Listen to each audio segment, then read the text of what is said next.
places. We went to the Burning Man Festival. How was that? That's probably the darkest place I've ever been. Are you serious? It was worse than the Satanic Temple. Why? Well, they advertise it as an art festival. That's what they advertise it as. Like, it's an art free thinking festival. So Burning Man becomes the second largest city in Nevada for a week. 70 to 80,000 people go there for an entire week. And it's not a free thinking art festival. It's a big LSD orgy. That's what it is. I remember when we walked in there, and it is like, from an aerial view, it looks like, I don't know if you've ever seen the movie Maze Runner, but it just looks like a ginormous maze, like from in there. And as you walk in there, and they've got like a purple school bus with blacked out windows, and it's the orgy bus, and they have times for group sex on there. And then next to it, you have an electrolyte station, and then next to it, you've got, a cannabis shop, and then the next to it, you got people's tents, and then next to it, you got like a dance party, and people are walking around no clothes, old people, new people, sleeping with everybody, doing drugs with everybody. And I'll never forget, we entered into the thing, and I looked up, and I noticed that there were naked people immediately. And I immediately pulled my head down, and I was like, God, protect my eyes. Like, I've got a beautiful girlfriend, my now wife. Like, protect my eyes. I'm here to do mission work. I only saw naked men the rest of the day. So God was like protecting my eyes and protecting my heart. But it is dark, man. Like, it's just people lost and in search and in need of Jesus, but they won't turn to him. But we had some of the most fruitful conversations there. Really? I mean, are you expecting to talk to a Christian at Burning Man Festival? I would assume not. Absolutely. You're not planning on it. And then they have that big statue, that they burn at the end of the week, the man, and like whether you like it or not, like sometimes people worship that thing, sometimes people don't. It's amazing how people don't understand that the symbolism and all of these statues and stuff, when you go to these festivals, right? Even the name of the festival itself called Burning Man, for me, that would give me pause. And when I started to see some of this stuff on the internet, like even on YouTube, and YouTube is probably the cleanest platform that you can get on when it comes to evaluating these things, but just to see like the way that they dance and all of the symbolism and the worshiping of the statues.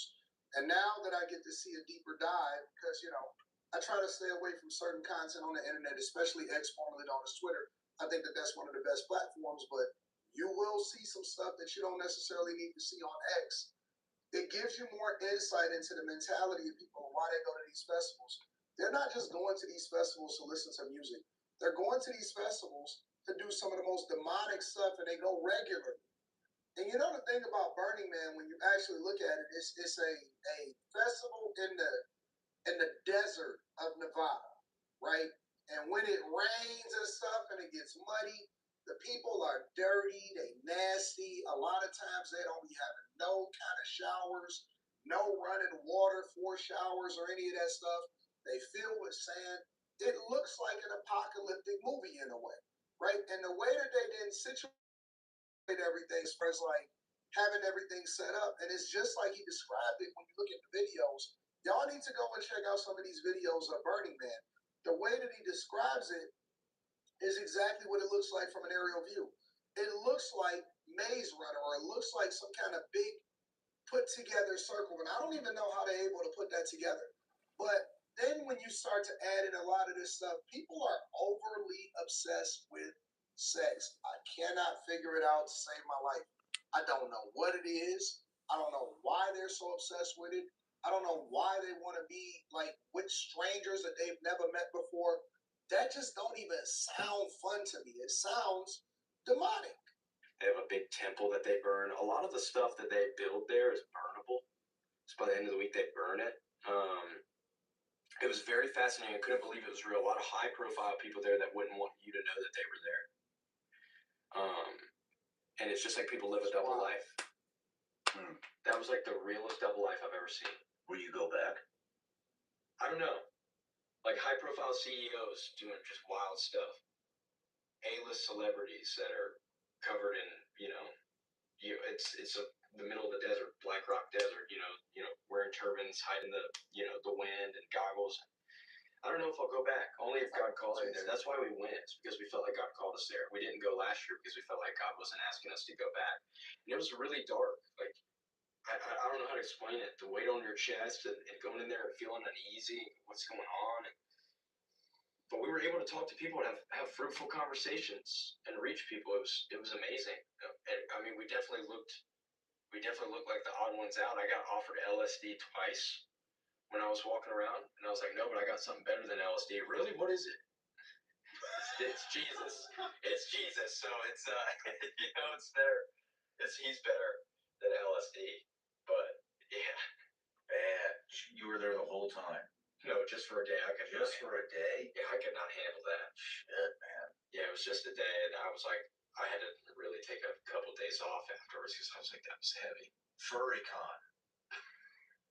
What? Oh man. FurryCon.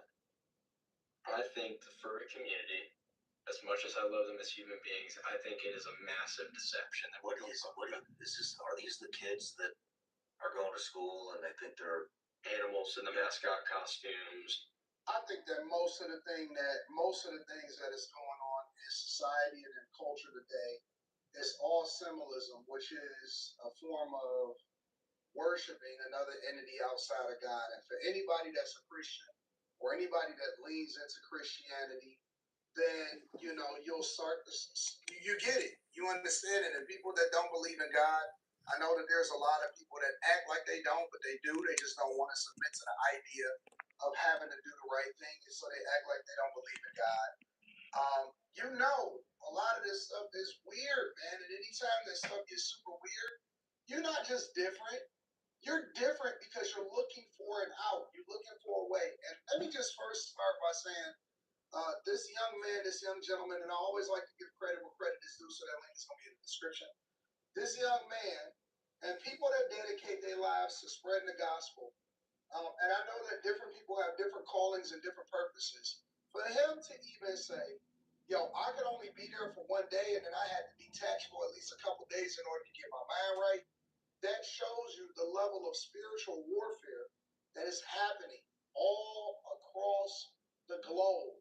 And it is happening in sex. And when I say sex, I'm saying SECTs. It's happening in different festivals. And people is acting like it's not a real thing. Look, it ain't just Burning Man. It ain't just the Furry Festival. I ain't even know nothing about the Furry Festival. I'm looking forward to hearing the rest of what he had to say about this. It's happening with this Mocha Fest. I think that a lot of these bike weeks, when you see the over sexualization, and it's like, man, this over sexualization thing and porn and all of this stuff is starting to become so out of control that it is the foundation of everything that people do when they go to these type of events. Yeah, things like that. So when you go to the furry convention, so there's adults that do this. A lot of them are adults. I would say over half of them are adults, like in their 50s. Yeah, so when we went, I would argue FurryCon was just as dark as Burning Man. What? I would argue. And how many people are at this thing? Oh man, like I'm trying to think. We just went to one at the like in Q3 of last year. I'm trying to think, maybe like 1,000. And they do them all over the country. So we went to one in California. Maybe like a little less than 1,000. Maybe California. But they're just in the mascot costumes. They're acting like they're animal. They got this persona on, and they claim like, oh, it's just like a character. It's just this. It's just that. But then like the first one we ever went to. My thing is, Jesus says, be as wise as a serpent and as innocent as a dove. So when we go into environments, I don't want to stick out like a sore thumb, but I'm not going to put on a furry costume. I'm not going to put on a furry costume. So I went in the exhibit hall to try to find a t-shirt. Well, they didn't have any t-shirts in there. It was all, tails and mascot heads and, furry heads and whatever. And then I noticed that there was a roped off section and I should have used 2 cents in my brain. I had to show them my ID to get into the roped off section because it was another exhibit hall. It was an 18 plus explicit exhibit hall. They're selling like sexual furry items in there, like sexual posters of cartoon furries and body pillows and all this weird sexual stuff. And it just felt like people were getting groomed. That's what it felt like. And furry confinement, man. What is a furry festival? that breaks my heart is the fact that people feel like that they have to identify with a persona. Like, be who God has made you to be. Like, if God has called you, if God has made you a man, like, be a man. If God has called you to be a woman, be a woman. Like, be who God has made you to be. But like, you don't have to hide your personality behind a costume or a persona. It was arguably as dark as Burning Man, and we had a lot of fruitful conversations. We got asked to leave the first one 2 years ago, and then this one that we went to, um, we were able to stay a little bit, and we didn't get quote unquote kicked out. But I mean, people were hungry for Jesus. I think that's a cool. Yeah, everyone's hungry for Jesus more than you would think. I agree. I think that it's a lot of people that's yearning for something, they just don't know what it is. And they get caught up in a lot of these different rituals and stuff like that that then lend itself to some of the most demonic behavior. And so that is what the spiritual and warfare based off of principality is all about. Let me know what y'all think inside in the comments. Make sure y'all tap into the Patreon link is in the description. Teach Hanley, 40% off your first order, 20% off for life. I love you. I appreciate you. I'm going to holler at you guys later. Peace. Shout out to everybody out there that wrote something underneath the video where I talked about that I needed a break. And because I also talked about, the impact of the death of my father. And in speaking through that, I think that it hit a lot of people because you've either gone through that or someone in your life that has gone through that. Man, fuck cancer. First off, salutations, greetings, and all of that amazing stuff. Listen, I'm on week 5 after extending my trip. And I'm going to go back in about a couple of days now. And I'll be honest with you, when I had to book the flight, I was oh so sad. It was a tear that was rolling down my face at the same time that I had to book the trip. Listen, this is it. I want to share with you guys what it is that I'm feeling right now, and as well as a couple, maybe like one story. Maybe there's going to be a couple depending on how I feel in the conversation that we're about to have here today. I start off and I say it like this. When I worked in corporate America, I was there like 4 or 5 years ago. At this time was the last time that I worked in corporate, right? Your boy was pulling in probably about $150,000 a year in a very low cost of living city.